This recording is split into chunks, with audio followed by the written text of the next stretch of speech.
Hi everybody, welcome to another Chats with Chaudhry. I hope you're safe and well. It's a horrible wet morning here in the UK. My day's going to be brighten up, so I'm going to be joined by Jonathon Royce, who is CEO of BioWorks. And today we're going to be talking about peptides and also the challenges around peptide purification. So, Jonathon, how are you? I'm well, thank you. It's great to be here. It was minus 17 degrees Celsius when I drove into the office this morning. So we have a little different weather in Sweden today than what you're experiencing. Yeah, I think you are. Actually, I'm thankful for the drizzly rain then rather than minus 17. So let's get one thing out of the way though, before people who don't know, Jonathon is a Patriots fan, but he was following the Bucks Super Bowl weekend. So I just want to say congratulations on as you described it, the Tampa New England Buccaneers winning the Super Bowl. Exactly, yeah, the New England Bay Buccaneers, yeah, as we like to call them in Boston. It kills me to say that because I really hate Brady, but there you go. But let's get out of the way to do that. So today we're going to be talking about the challenges around peptide purification, peptides in general. But before we do that, for people not familiar with BioWorks, perhaps you could give us a quick overview of the company and also your background as well. Yeah, sure. Yeah, so BioWorks, we're a small but upcoming manufacturer of chromatography resins based on agarose technology, and we provide products that are used in the purification of everything from recombinant proteins to antibodies to peptides, like we're going to talk about today. And I've been the CEO here since June of last year. I've worked over 20 years in the life sciences business, always on the supplier side for companies big and small, and came to Sweden 10 years ago, actually, 10 years this year. Arrived in Sweden from the US and got kind of stuck here. So it's a nice place to be stuck despite the minus 17 degree weather. Yeah, well, we'll talk about some of your minus 17 weather and what you've been doing in it a bit later, maybe. But you joined right at the heart of the pandemic. So let me ask you a couple of questions, which I normally ask CEOs actually of companies. I've been doing this interview series to find out some feedback about 2020 and looking at 2021. How would you describe 2020 then in one word and why? Yeah, I thought you were going to ask me this question. So I've been thinking about the word, but I think the one that comes to mind for me is I think it's been very unpredictable, right? I think if we look back, now we're basically about a year after, right? Almost when people in Sweden at least really started to become aware of COVID-19. And I think probably nobody a year ago could foresee how this year was going to develop and all the things that were going to change in our lives. And so, it's a combination of unpredictability and then I think transformation as well. I think that in the future, we're going to have a lot of long lasting effects of this year. A lot of things are going to change. You and I, we probably will meet at a conference at some point, but we'll probably continue to do these kind of video chats as well. And I was talking with one of our more senior technical people the other day, and he was saying, yeah, well, a year ago, I would have been traveling to customers and I would have been able to see one customer a day. Now I can get up in the morning and talk to a customer in Korea after breakfast and talk with a customer in California before I end my day, all in the same day, and it feels totally normal. So I think, a lot of these things are going to probably they're going to be here to stay. Right. Well, that sort of touches on the question I was going to ask you anyway, which is what you think the positives and learnings were from last year. So obviously digital transformation is one, but what other learnings or positives would you say you would take out of it? Well, I think for one thing, one of the things that we've really seen as both an employer and a supplier that has a lot of close relationships with our customers is that these digital tools are great. They open up lots of new opportunities, but there's still a real sort of void that's been left by lack of personal, interaction. And I'm, looking forward to hopefully with a nice vaccination program in place in most parts of the world now that we're going to be able to return to some level of personal contact and meeting and interacting, face to face and in scientific environments. I think also, a positive effect for a small company like BioWorks has been that this year has been a year where manufacturers of drugs have had to look for some alternatives to some of maybe their traditional suppliers. Yep. COVID has taken a lot of bandwidth out of the industry for people that aren't working on COVID vaccines. A lot of their projects have been delayed. It's been hard to recruit for clinical trials, for example. It's been hard to get raw materials for manufacturing. And that's created new relationships within the industry that didn't exist previously. And I think that's an exciting dynamic that opens up a lot of opportunities for us moving forward. Fantastic. Now, you said you joined obviously in June last year as a new CEO. So what skill sets do you think helped you during this difficult period? Because, you know, it's hard enough coming into a new business as a new CEO, taking over a business in normal circumstances, but doing it over a pandemic. So what do you think helped you from a personal point in terms of the skill set, do you think, to succeed and be successful over the last year or so? Yeah, I think adaptability has been one, right? So being sort of quick-footed and willing to try out new things, being, you know, prepared to fail sometimes, test out something new and see if it works. And if it doesn't, be willing to accept, well, that didn't work, let's try something else. That's been a really important, I think, value for us and for myself as a leader in the organization, to be willing to take those leaps of faith and see where they lead us. You know, I've had to practice a lot on these digital tools. I follow a lot of people on LinkedIn that are sort of coaches about the digital world and how to, you know, make good presentations online and improve your presence online. I think it's been, you know, especially for a company that's growing as well, we have more and more employees that are outside of our home office. And so we have a lot more interaction like this, both with customers and internally, that we didn't have before I came to the company and before COVID. So those have been skill sets that I've either had to hone or have had some benefit from during my first year here, almost. All right. Well, let's move on now to talking about peptides and peptide purification. So let's start from the very beginning. So what are peptides and why are they so important within pharma? Yeah, so peptides are a sort of unique class of drugs. They're kind of halfway between small molecules and proteins. Right. They are chains of amino acids. Historically, they were as small as 10 amino acids long, but now they're getting up to lengths of as many as 40 amino acids long. Right. They've been a therapeutic entity for a long time. The most common peptide, although it's kind of halfway between peptide and protein, is insulin. Right. You know, discovered in the 1920s and still used today by you know, millions and millions of diabetics in the world. But peptides have really evolved a lot over the last few decades. They've grown in length, they've grown in complexity. They're used to treat all kinds of other diseases today, and they provide another therapeutic class to address things like cancer therapy, also lots of metabolic diseases that people suffer from.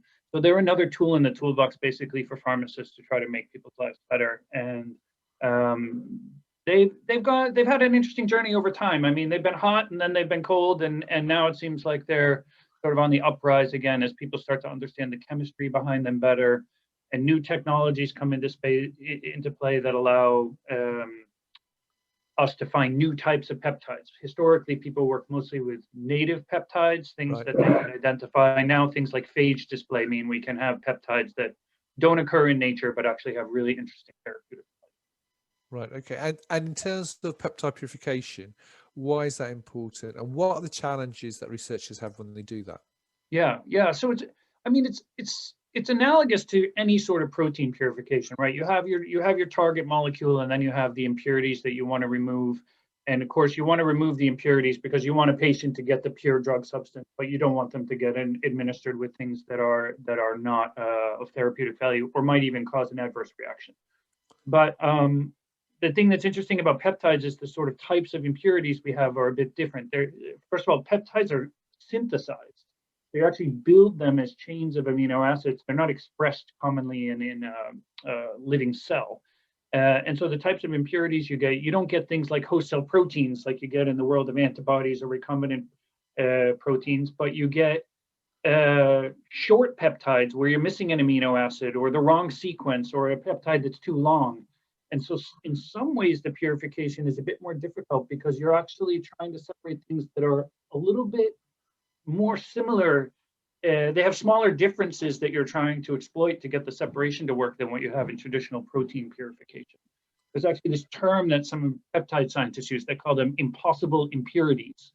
And these are the things that are really tough to get rid of. You know, one amino acid wrong or one amino acid too short or long, and you still want to try to get rid of those things. So it's quite it's quite tailored separation that purification scientists are working with peptides. Right. And so how do scientists and researchers overcome those particular problems then? Yeah, so I mean, the most traditional chromatography method is, chromatography is, of course, the main method, and the classical chromatography that's used almost in all peptide purification is reverse phase chromatography, RPC, on silica resins. That has some challenges in terms of handling high impurity loads, and it doesn't always achieve the purity that you want and the yield that you want in these processes. So there's a lot of people that are looking at other orthogonal methods to try to complement RPC. RPC is basically there to stay, but there's other things that can be used, and probably the most common thing these days that people are using is ion exchange. So they're trying to get rid of the bulk impurities with an ion exchange resin, and then use the RPC resin, which is quite expensive, but also very high performing, to do the really fine final separation. That said, I mean, there are also people that are, just like you see in the world of regular or sort of traditional biologics. That's kind of a weird term, traditional biologics, but people try to solve purification problems upstream as well. So the synthesis people are also trying to figure out, how do we make the synthesis more reliable? How do we get less impurities out of the synthesis reaction and therefore have a smaller load on the downstream as well? So there's a lot of different things that people are looking at to try to really improve this. And it's always, just like in any protein purification, is this choice between purity and yield, right? These are like things that work against each other. So either you're trying to get high purity and high yield, but somehow these are dependent on one another, and you have to do some sort of optimization. Right. So in terms of BioWorks and the resins you do then, so what's unique about them? Yeah, so I mean, our resins are, they're smaller beads than are traditionally used, so they have very high selectivity. We have a very uniform, we manufacture them in a very special way. We have a patent on our manufacturing technique that produces very uniform pore sizes. So we get very nice selectivity, and when you're trying to do these hard separations where you have things that have small differences, we can usually get a better separation than what you might get with more traditional resin and peptide applications. So that's kind of what I think distinguishes our resins in this space, and it's really the ion exchange resin. It's traditional Q and S resins. There's no sort of magic ligand sitting on the bead that's doing the work. It's the construction of the bead itself that's so unique. Right. Okay. And you mentioned that obviously for peptides, they can be used for different modalities or different treatments. So what do you see the future for peptides then? Because obviously a lot of people are from ATMPs and lots of other things. So there's a lot going on now in terms of new therapies. But where do you see the future for peptides? Yeah, I think the future is really interesting right now. It's bright for peptides, I would say. There's 60 peptides that are already approved in the US, Europe, and Japan. There's about 200 right now that are in clinical trials in various stages. Peptides are also being used in all sorts of interesting applications where they're being conjugated with other things, conjugated with FC proteins, conjugated with pegylation. So they're actually being used in some cases. In some cases, they're being conjugated to extend their lifetime, but in some cases, they're also being used almost as an excipient that's going into another therapeutic entity. And actually, a really interesting application of peptides that's starting to bloom up is high-end skin products. So if you start to look at what the cosmetic industry is doing, there you start to see these really higher-end cosmetic products, skincare products that have actually purified peptides as part of their main ingredient. And that's a really interesting sort of, crossover between, we're moving from like the pharmaceutical space into a more consumer market, but it's still a healthcare application in the end. Oh, that's really interesting. Yeah. So from BioWorks, I mean, what are your plans for 2021 then in terms of development and things we can look out for at BioWorks this year? Yeah. We've sort of built a new organization this year. We've focused a lot on expanding into areas where we see there's a lot of customers that we can collaborate with.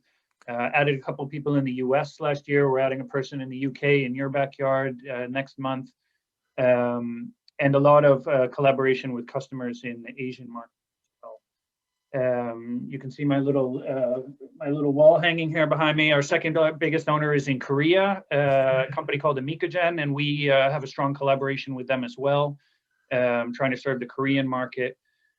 So there's going to be, I think we have I said in the beginning, we're small but upcoming players, so there's a lot of expansion plans for us this year, and lots of opportunities for us to really engage with customers and try to help them solve purification challenges that they're struggling with. And we feel like we've got a great organization built to be able to support. Fantastic. So if people want to know more information about what we've talked about today, where can they get more info? Yeah, so they can go to our website. It's www.bio-works.com. There are a few companies in the world called BioWorks, so sometimes we get questions from totally other markets for people that are looking for the BioWorks in Germany, for example. But the hyphen is key for us, so bio-works.com. You can also find us on LinkedIn. We have a really active LinkedIn channel. We post a lot of fun things there. You know, this video is going to be there, of course, but we do polls, and we've been doing health challenges for people. We did a really fun challenge to try to get people out and walk in December, since it's dark and dreary in Sweden. And, you know, we are all working from home because of COVID. One of my employees texted me at the end of a day in November and said, I've only gone 43 steps today after an entire day of work. I said, we're going to do something about this. So we started one of those challenges to get people out and walk. So LinkedIn is a great place to find us as well. And you know, sort of fun place where we try to engage with our community. Right, brilliant. Well, I'll make sure that the links are above the video as well. But there's one thing, actually, you're talking about challenges, and that leads quite nicely to this, is that we were talking about your temperature at -17, but you actually have done a challenge where you've not dipped actually, you've actually gone into a frozen pool and sat in there for a while. And the video's on LinkedIn, so I'll put the link, everybody, on the above this post, so you can see Jonathon doing this challenge. But it's mad. He's in his swimming trunks, goes in there, he's only wearing a swimming trunks and a bubble hat and going into that. So let me ask you, why did you do that? So, you know, there's a trade organization in Sweden called Life Science Sweden. And their general director started a challenge recently called Vinterbader för vaccinet. It translates to English like polar dip for the vaccine. And she's trying to raise awareness about the importance of getting vaccinated against COVID.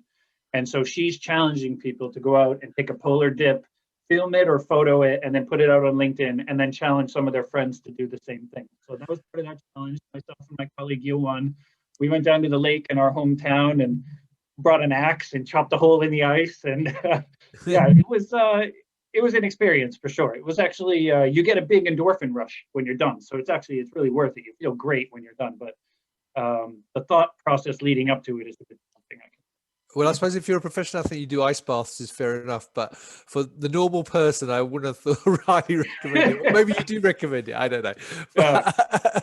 Well, if you haven't seen it, I'm going to put the link above this video, everyone, so you can watch it, because it is mad. And it'd be great. We'd love to try to get some international spread of this trend as well. I challenged one of my colleagues in the UK, but he said there's no frozen lakes near him in the UK right now. So, well, I have a little pond in my garden. It was frozen over, but I wouldn't have considered doing it. You go.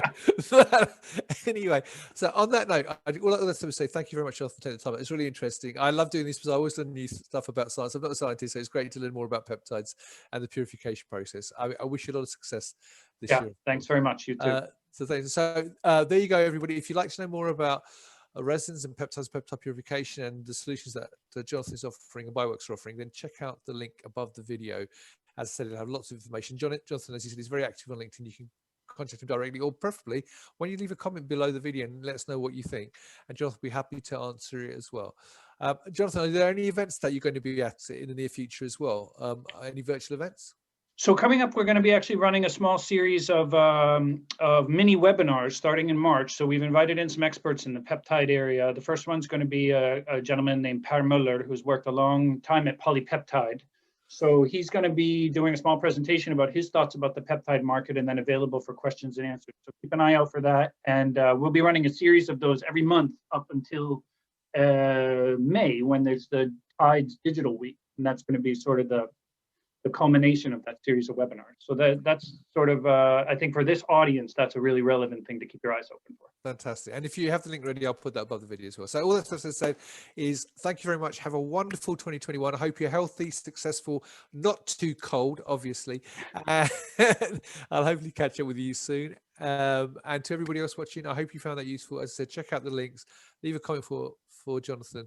And until next time, as always, stay well and stay safe. Bye-bye.